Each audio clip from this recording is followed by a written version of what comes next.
Helen from Ribble and today we're going to show you how to make your own Christmas wreath out of things you could find on a river walk.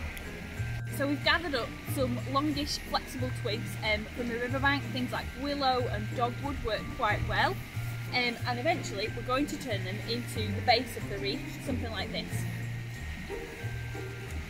So what you would do is you'd start with one of your longer ones. You would flex it a little bit, start to make it a bit circular. And then when you can, you'll start to bring it round into a circle and just twist it in on itself. And if you need to, like I have, you can use a bit of twine just to secure your first hoop. So once you've got your basic circle shape, don't worry too much if it's not perfectly round. We can sort of mould that as we go, and as we add more branches it will help to change the shape. If you end up with a thicker bit like this sticking out, don't worry, we'll nip that off at the end.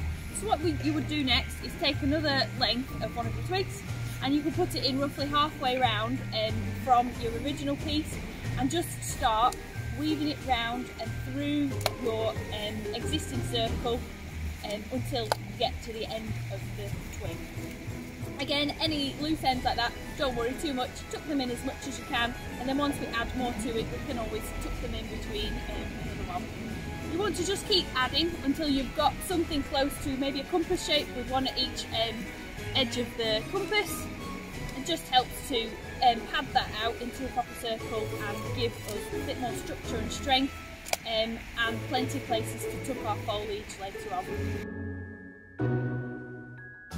So once you've got something close to a circle for your base, take a pair of secateurs and you can just snip off the thick ends of the stems. So I've got a selection of foliage that I've foraged on a walk. So I've started off with some conifer, I've also found some holly, managed to find a few bits with berries on, obviously it left plenty for the birds, they'd already stripped most of it. I've brought a bit of ivy as well just to put through the wreath, and then I brought a bit of variegated holly from my garden just to add a spot of colour, a bit of yellow into the mix.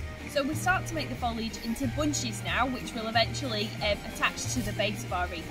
So you might want to start with a background of conifer, so just trim a few sections of conifer, possibly a section of this ivy with the buds, maybe a bit of holly with the colour in, and then when you've got a bunch that you want, take a bit of twine, wrap it around the bottom of your bunch a few times and secure it with a knot at the back.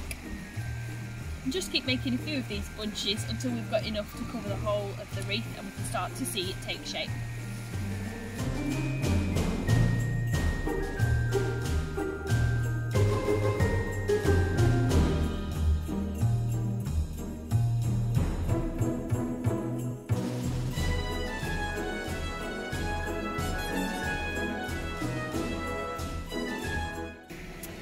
I've been layering up each bunch of foliage until I've completed the full circle. It's taken about 11 little bunches to do this size of wreath.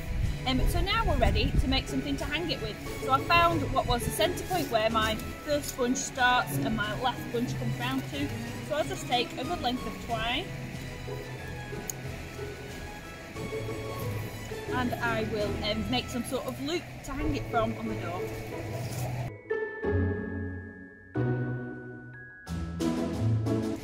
There we have it, your Christmas wreath.